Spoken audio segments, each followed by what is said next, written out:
George. Y'all know him from the venue on 35th. One of the great places. That's how I actually came to be in this particular opportunity. So I want to bring him to the stage. I can't wait to hear what he got to say. All right. Yeah. Let's hear it for Jamie and Simba and Seth for putting this together for us. Yeah. All right. Earlier when Jamie was talking about how we all have our own unique styles, my style is non-memorization. So we just gonna read some pieces tonight. All right. I am the host at the venue on 35th on Monday nights in Norfolk at 8 o'clock. Where are my venue people at? Yeah. All right. My name's George, and my first piece is called Exit Newtown North. Kinda.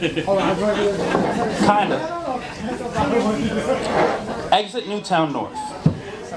Approaching the light at Virginia Beach Boulevard at a snail's pace. From about 8 car lengths in front of me, I see a limping man coming between the 2 rows of gas guzzlers, poisoning the only air he has to breathe. He wore his story around his neck like an albatross. His clothes were at least 3 sizes too big, but I imagine that once upon a time, they probably fit him perfectly. A business jacket from the late 90s hung sullen over his shoulders. Shirt stained heavily with hunger pains. Pants held up with a frayed extension cord. A neglected Nike on one foot, a rejected Reebok on the other. He moves like it hurts him to. On his head he wore a scarf, underneath 2 hats. And from beneath them I can just make out a face. His face. Flesh heavy, brown and dry like abandoned leather. Eyes sunken in and dim with his last fleeting notion of hope. Rough with soil, stubble, and suffering, every wrinkle holding tightly within it a memory of something broken. Lips cracked and crimson like bleeding fire trucks. Just beyond them, a shattered, incomplete smile that no one's seen in what has to be years. The creases in his knuckles ache out loud like tiny canyons filled with blood-stained disillusionment. Rejection has caked itself underneath his fingernails. His hands look defeated, shakily holding a cardboard sign that reads, "Hungry. Please help." The tattered mass of him shuffled past vehicle after vehicle as windows either remained shut or rolled up shamelessly. Drivers and passengers turned their heads away from him as if afraid to come face to face with their own compassion, fumbling with $200 cell phones, pretending not to notice him.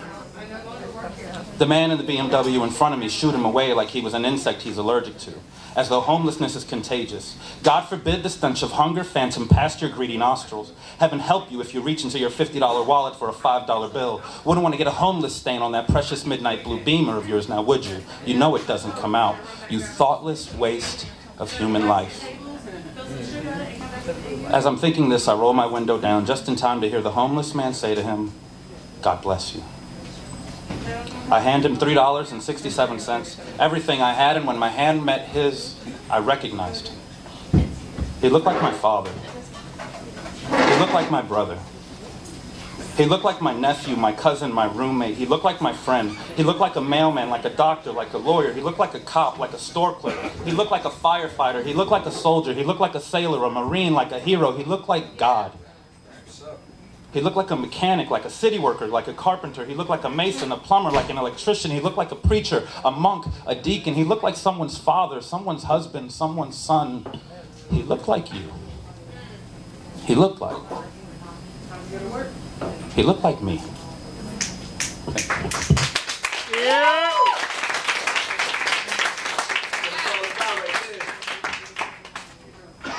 All right. This is about an unwanted booty call. It's called Low Enough to Reach Me. You only let me touch you when you're drunk. 3 a.m., stumbling over your primal urges, reeking of bar smoke and cotton candy, your visceral alter ego with their inhibitions thrown about the ransacked corridors of your standards. Only now would you ever dare find me attractive. It's only in this state that you ever find yourself low enough to reach me. The phone call comes like clockwork, synchronized with final call. You don't ask me, you tell me you're coming over. I leave the door unlocked. You show up disheveled, barefoot.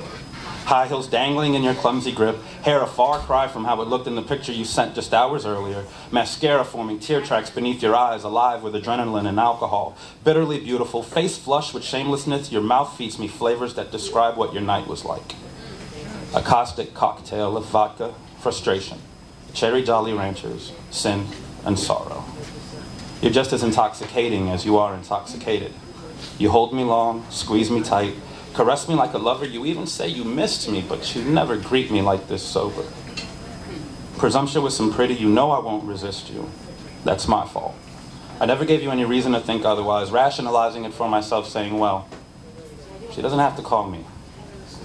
But while the man in me knows better, the male in me is weak, so he settles and gives in. We do things I can't forget, and I wonder if you remember. Dawn wipes away all record of the dirt we dug at dusk. You gather up your clothes, your shovel, and your pride, much too high to reach me now, and you leave without so much as a kiss goodbye. You only let me touch you when you're drunk. 3 a.m., stumbling over your self-respect. Only in this state do you ever find yourself low enough to reach me.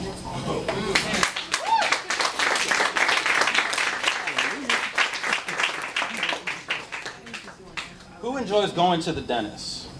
Anybody like going to the dentist? I heard this. Really? I do. Please do it. I do. Please. This one's about my She dentist. enjoys it. You got one sicko right there that enjoys it. I do. Yeah, like the what's his name? Bill Murray on Little Shop of Horrors. Anyway, all right. It's called Dental Ninja. Before you recline this chair, numb my mouth and stuff it with that gauze that seems to absorb my very words, there's something I want to say. You are absolutely beautiful. I mean, my God, look at you. You're like an ice cream cone with arms. Sweet enough to give me cavities, you have me looking forward to my dental visits. Dr. Konikoff's office called today to confirm my appointment for Friday, and I got excited. Who does that besides this guy? Who gets excited about a trip to the dentist? Well, clearly, it's not the cleaning I'm excited about. It's the 45 minutes I get to spend with you. Practically immobile, flat on my back, staring up into your energetic eyes, jaw propped open as you poke and prod at my gum line, not once noticing all the beautiful things I'd say about you resting right there before you on my tongue, even after you adjust the overhead lamp to get a better view.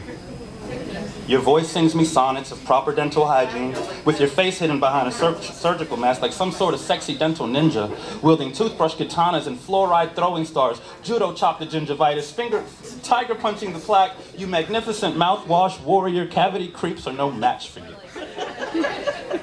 You are my sweet tooth's craving, Colgate cutie, my Listerine queen, a dental floss goddess in scrubs and rubber gloves. I will fall victim to your Novocaine willingly.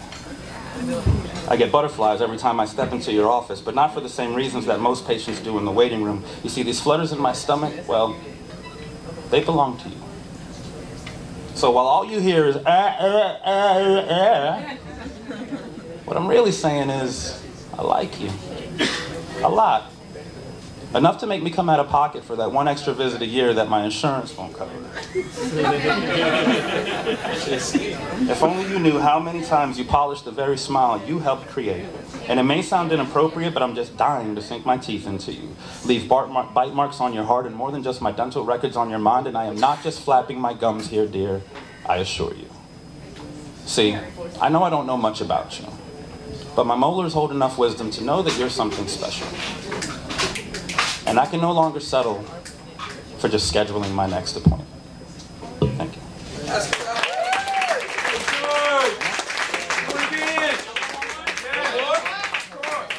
I'll make it quick. Most of you know this one, but Smiles asked me to do it. I wasn't going to, but this is it's about Facebook and social media in general. This is the death of conversation. All right. So I told Tom, I need my space, Jack. Facebook, I want my face back. We complain about the Patriot Act, then volunteer the facts. Status updates every 20 minutes. I just ate a piece of chicken, about to take a bath and do my hair. No one cares. Listen, with every profile we create, we seal our fate. Voices trapped inside a chat window, the pains I'm trying to break. It's amazing just how brave people get behind a screen, throw your life against the Facebook wall for everyone to see, and society so disregards its privacy. It's getting to the point where I just wish someone would lie to me. Or at very least, not give me every little detail of their day. See, your life is not that cool, and I don't need a play-by-play. By the way, someone tell me, because I'm just dying to know how I got tons of friends online, but like 5 or 6 in my phone. I guess I haven't Twittered long enough, because I can feel my arm still. Quick, somebody poke me, there's a mafia war on Farmville. People on my friends list that I don't even know, but they know someone who knows someone who knows someone I know. Others I met maybe once that never saw again, but they sent me a request because they like collecting friends. Well, see, my friends are few and far between, and really more like family, and part of a reality that goes beyond computer screens. Human speech has grown so weak, we all communicate through text. T9 predicting for us what it thinks we're thinking next. Man, I miss human connections and the sound of voice inflections, and I miss the silent things that can be said with an expression. But instead, we send emoticons of smiling faces we can't touch and abbreviate our laughter because we don't laugh out loud enough. So I don't want to play words with friends. Stop sending me invitations. But if you'd like to trade words, my friend, I invite you to conversation.